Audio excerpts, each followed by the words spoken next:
Hi, I'm Tatiana Thompson, and I'm on the chopping block at visceralchange.org.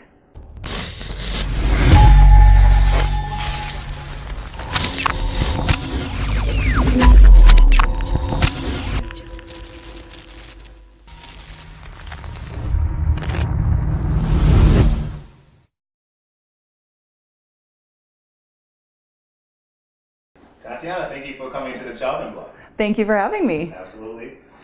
So as you know, what we do is we try to bring local talent, regional talent, national talent, folks who do diversity, inclusion, education, and coaching work to the chopping block, just to kind of share their story and talk a little bit about what they do and send a message across the interweb, so people who might be able to benefit from it can have a chance to actually hear some of the great things you're doing.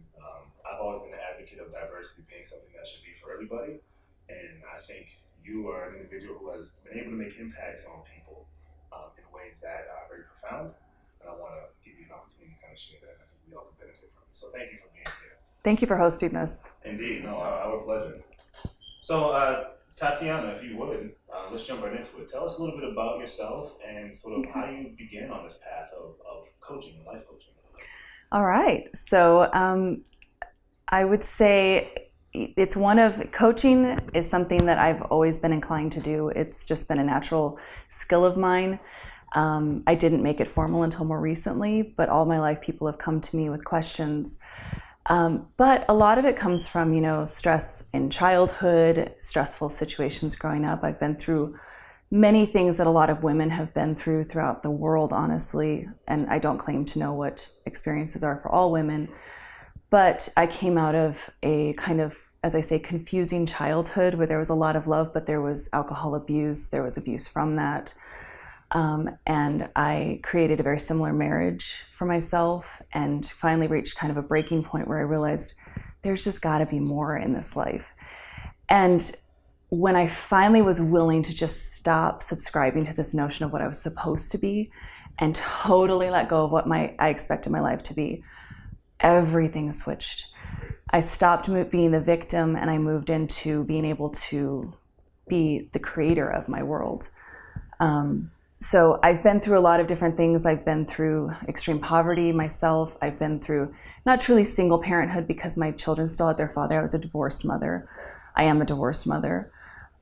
Raising a child with special and medical needs.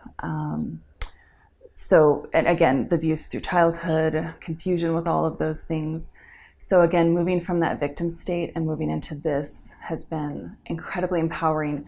And it helped me to realize I have got to help other people see that there's more out there.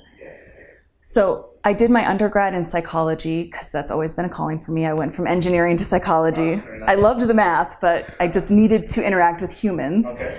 So I did that, traveled the world a lot. I love learning about other cultures.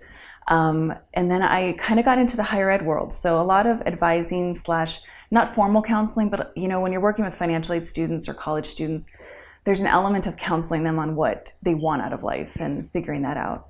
So I did that, and I also became a La Leche League leader.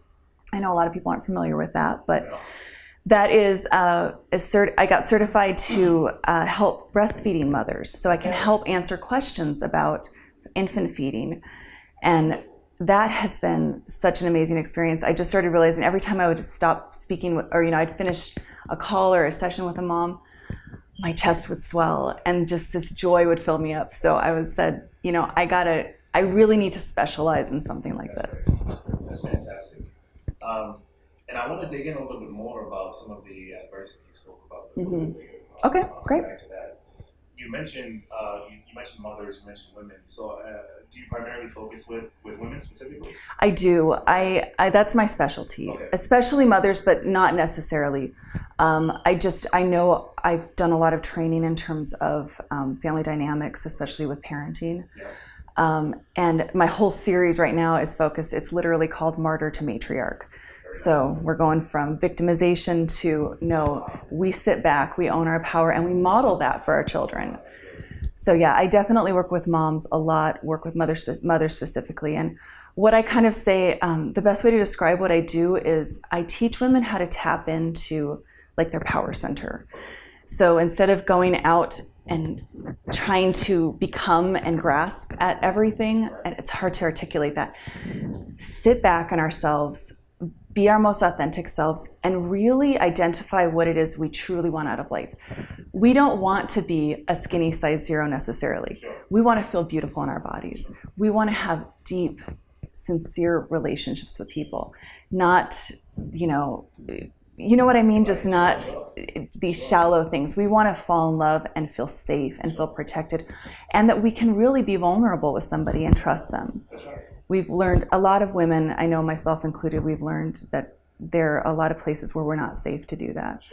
And we want to connect with our kids instead of feeling like we're the servant of the household. We want to enjoy those joyful moments with our kids. Yeah, and beyond profound, and the title from Margaret to Matriarch is extremely poignant to this message, I think. I think that I'm sure that once it hits the ears, I think it really catches people's attention. Oh, good. Yeah, for sure. I know about mine. Yeah, good. I'd also be interested to know maybe if there are other services you offer, and what do some of those look like? Yeah, it just depends. So everything I do is dependent on what this person needs or what this organization needs. But I do, obviously, the individualized coaching. I do it in a different format. One of my mentors actually helped me with this. If a woman is interested, I really love if we can do 2 to 3 8-hour intensives. So it might be over the course of a month, it might be 3 days in a row, but we are able to really dig in. Like anybody who's ever been to therapy, you spend the first 40 to 45 minutes catching up. Then you can dig into the real stuff, right? So I do that, and then we can do follow-up coaching calls. But I also do articles on my website, so you can check those out at any time, that just are tidbits of helpful advice for a more joyful life. I give seminars. For example, right now I am volunteering at the YWCA in Tucson, and we're coming up with a presentation that we're going to do for local business owners to help find the joy back in their business. Yeah, that's wonderful. So it expands even beyond the individual to a sense of organizational change. Yes. Reminds me of this concept of finding your why. Yes, that's all it. That's one of my strategies. One of my exercises is your mission statement, your personal mission statement. Why are you here on this earth? Yes. You know, when you pass away, what are people going to be saying about you? How did you make them feel? What change did you make in this world? What is your why? That's exactly how you put it. Yeah. That's great. And I know that a lot of folks don't spend a lot of time, and me, as I do diversity work for a living myself, a lot of people don't spend time in self-reflection because a lot of times, I always say half the battle is opening the door for conversation. Yes. But half the battle is opening the door, you know? Yes. So it's, if we're able to intrinsically sort of get ahead on that particular portion of that battle, then we can begin to, I would say, be more vulnerable when it comes to certain calibers of conversations. I think that's critically important. Yeah, and if we don't know why we're here, we're busy fulfilling somebody else's agenda of what our life is supposed to be. So we need to stop, and that's a big thing I practice with my clients. What are your values? What are your priorities? And live those every single day. Write it on a vision board or on your mirror.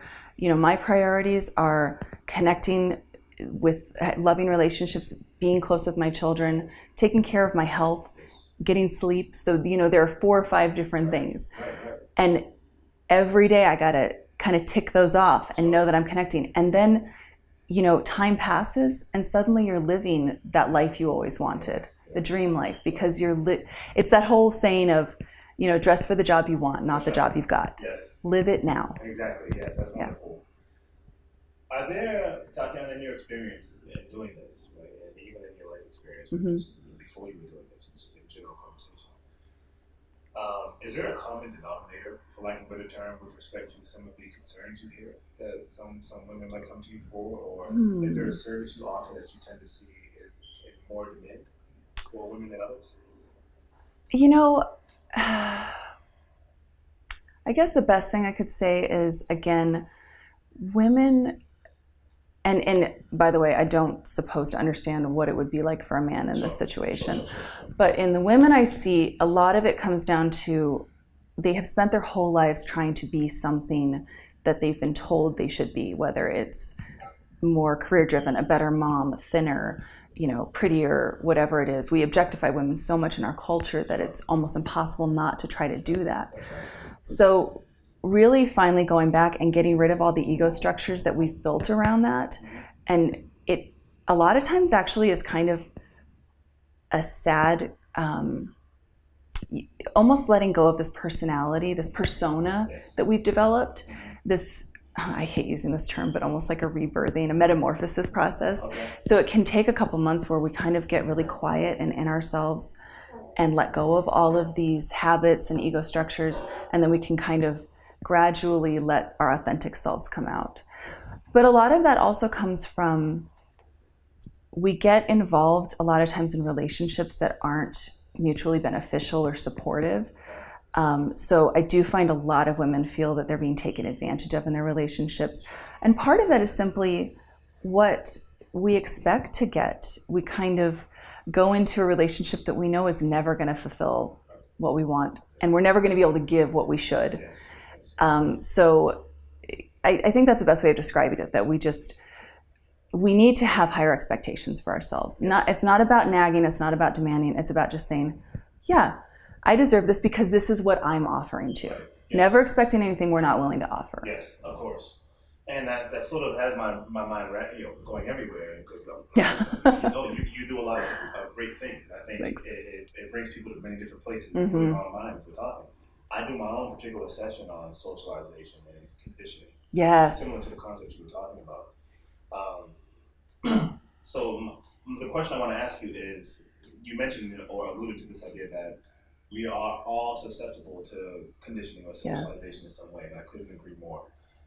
Oftentimes, the younger folks are a little bit more malleable than the older folks when it comes to receiving messages and framing their day-to-day. So, do you work with women of all ages, only adults, if only adults, college age, older? So, what is your... Great question. Yeah, no, I work with adults, adult women, so any age there. And really, what I hope comes out of this is that then these women are then modeling for another generation, especially for their own children, and not just for women. We need to be modeling this for our boys, our young boys, that women are strong, but it's okay to be vulnerable, and we need our young boys to feel safe being vulnerable too, so that they can be empathic with all of us. Yes. So, and that's something I do with my own daughters as well, is, when we see unrealistic things on TV, we talk about it. We don't pretend like it's not happening. We try not to be exposed to it as much as the average person would be, maybe. We talk about it, and that's what we need to be doing with all of our children. Yes, and contrary to popular belief, men's work is very much a part of women's work. Yes. It's sort of, how do we rein in the oppressor with respect to the oppression? Exactly. It is not the oppressed responsibility to fix something. Just as my privilege point as a white individual, it is still my job to go out and be a force of change in the world for issues that don't even impact me. Yes. I feel very strongly about that. And that's allyship at its core. Yes. Advocacy. Great. And you're killing them with the segues today. All right, cool. So let's talk a little bit about the nuances of the work that you do.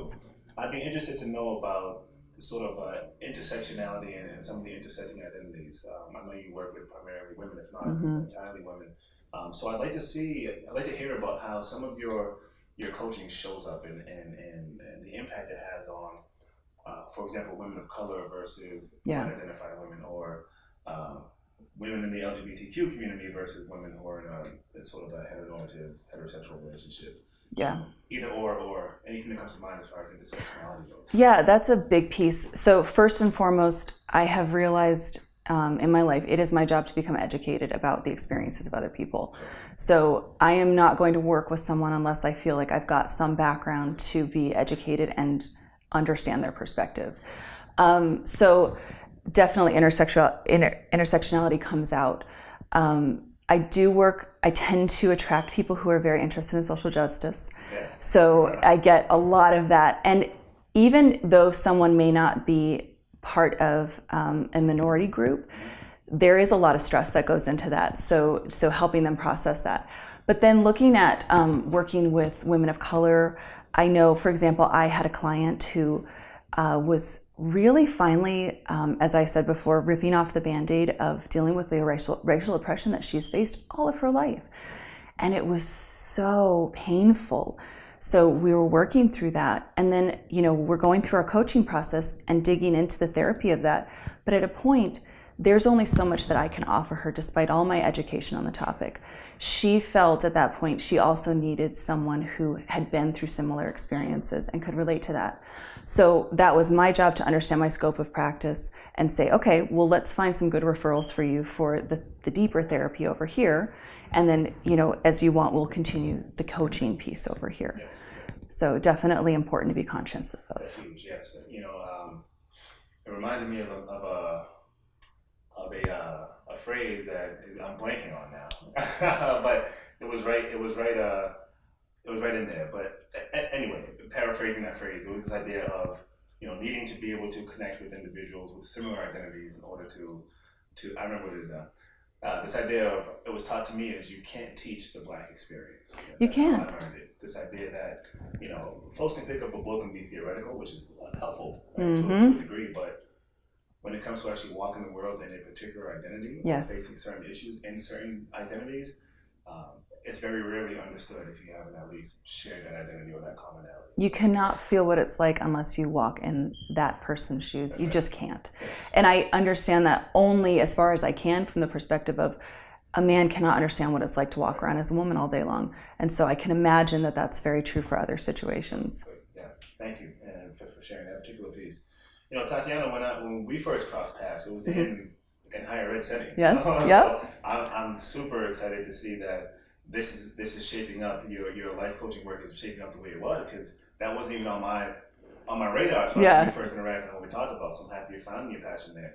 Do you interface at all with colleges and universities still, or do you share any of in your work in any of these realms, or? So not at this point exactly. Okay. So I'm still a counseling graduate student at the U of A. Okay. So I'm still interacting with some of the instructors and the classmates and everything. And I've been able to take a tremendous amount of training from all of that. In fact, where we met at Residence Life, I'm going to do a shout out to Linda Shue right now. Thank you very much for everything you did. You're an amazing woman. She helped me a lot with some stuff I've taken into my practice, where taking qualitative data and analyzing it down into numbers so that you can really understand what's coming out of that. All right. Yep, Linda. Wonderful. Tatiana, talk a little bit about some of the successes and challenges you've come across in your work specifically. What are some highlights? What has been a high point for you? What kind of gives you life after certain sessions, and what has been a little bit of a barrier or challenge? So I would say challenges are sending the woman home to reality, and her being able to stay in that space of, yes, this is all okay, and come back and go, okay, I took these steps, we're still working towards that. A lot of, I've had clients who are in a position to leave long-term marriages, and it's terrifying to do that. And I will say it's something women face a lot, is the financial terror of that. It is at a point, the husband's not the issue anymore, it's the financial strain of that. So that is very hard to help a woman see, okay, you are going to be okay. In fact, you're going to have this weight off of your shoulders and stay focused on that. But when they do, oh, it's amazing. And I would say the biggest kick I get is when, out of the blue, I will have a client text me or call me and just say, thank you. You changed my life. You helped me go somewhere I was too scared to go. So thank you. Yeah. And there's no monetary compensation that can ever match that. I believe the same thing. Yeah. That's beautiful. So, Tatiana, I firmly believe that we never get to a place we never actually get to a place by ourselves. Not without any level of help or assistance. Yeah. I think we can be successful, as I say to some other folks, independent from other people. Maybe I'm in a place that the rest of my family hasn't been able to get to, or maybe I started working earlier than some of my other friends, so I'm dependent there. But somebody had to have guided me in some way, shape, or form, or something, So I'm curious to know, what has mentorship looked like in your life? Are there certain folks who have sort of guided you in this profound direction? Or is there something that kind of keeps you grounded, that you kind of turn to and say, this is why I do what I do? That's a wonderful question, and I may go on and on and on. And I'm sorry if I forget anybody. You all mean so much to me. So first and foremost, I want to appreciate, I might get emotional, sorry. My mom has always told me to just go for it. You know, when I was her baby and I wanted to move to the Dominican Republic, she said, you can't miss an opportunity like this. Go for it. Whereas most moms would go, no, you stay here. That's not a good idea. So when I wanted to branch out and be a life coach on my own, do it. So that has been amazing. She's believed in me all the way. And my whole family has been amazing. My partner, Brian, has been amazing and supportive. But in terms of direct mentorship for people who do similar things, I have so many people. Desiree Maltzby is also a coach, and she's an energy healer and a massage therapist. She is just incredible. And we created a masterminds program where we would work together and kind of talk about our business growth and support each other on that. Emily Eldridge is another local woman here. She actually trains leaders, world leaders, and helps them kind of get rid of, convert the painful kind of demons we have inside of ourselves into the actual healthy version of themselves. And I've actually worked with her. She is amazing with what she does. Another woman who's meant so much to me is Akila Galgan. She was actually a financial aid contracted director, and she taught me, you can write, girl. You go write, like, do it. And had a lot of faith in me. And I know I'm forgetting people right now, and I apologize, but there have been, and you know, big thing is books too, huge thing. Louise Hay, You Can Heal Your Life. That was the start of it all for me, right there. Gabrielle Bernstein, absolutely love reading her stuff. So beautiful. Yeah. Tatiana, before we close out, what else about Tatiana Thompson, Tatiana Thompson Life Coaching? What else about you do we need to know for the viewers to say goodbye to you?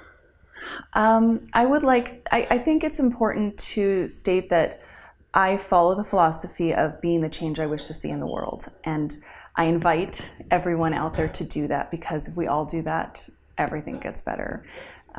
We can do that by modeling behaviors for our family and people we work with. We can do that by volunteering with organizations that align with our values, or standing up for political perspectives that we know are right. We can do that by educating ourselves about the experiences of other people, because just because I want to be treated a certain way does not mean you want to be treated that same way, and it is my responsibility to be conscious of that. That's very good. So, Tatiana, how can we get in touch with you? How can the viewers get in touch with you? Yes, so my website is TatianaThompson.com. Shall I spell that out? Sure. TatianaThompson.com. You can contact me by email at info@TatianaThompson.com. My Facebook and Instagram handles are at Tatiana Life Coach, and my phone number is 315-333-2177. All right, Tatiana, thank you so much for joining us on the Chopping Block. Thank you very much for having me, Sherrod. Of course.